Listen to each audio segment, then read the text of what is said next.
Theme: the apology that isn't an apology. We go deeper into the manipulation tactic that feels like remorse, but is actually another move on the chessboard.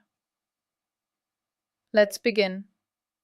Here comes the full emotional breakdown. Location: kitchen, evening. Laura puts her mug on the table. Mark enters, his face showing concern. Mark, quietly, as if sincerely. I'm sorry you feel that way. What? Mark.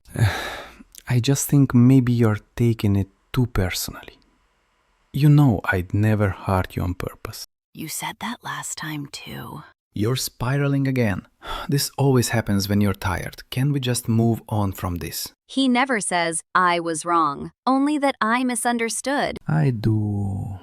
I don't say I'm sorry I hurt you. I say I'm sorry you feel that way. It wasn't my intention. You're being too sensitive. See the trick? I never admit guilt. I never give her the closure. I offer her confusion wrapped in politeness. It sounds like empathy, but it's a trap. Because if she keeps pushing now, she looks unreasonable, and I look calm. That's the beauty of it. I weaponize softness, and she ends up apologizing. To me. What I feel. He didn't scream. He didn't curse. He just made me feel like the crazy one. I came to him with pain and left with shame. I start thinking maybe I am too much. Maybe my standards are too high. Maybe this is what love looks like. And that's the worst part. Because when manipulation sounds like kindness, you stop trusting your own pain. Why it works? Because it mimics vulnerability, but it's performative remorse. It's not an apology.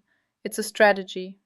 It doesn't open space for healing. It closes the door to accountability. The manipulator rewrites the narrative in real time, and you become the villain in your own story. What should have been done? Real love takes responsibility. It doesn't twist words like a magician with cards. It says, I hurt you. I see that. I'll do better. Anything less is just rehearsed guilt. And it's okay to walk away from someone who's always almost sorry. I spent years trying to get him to mean it. To say I'm sorry without conditions. It never came. Just silence. Or worse, blame. And now I realize healing didn't start with his apology. It started when I stopped needing it.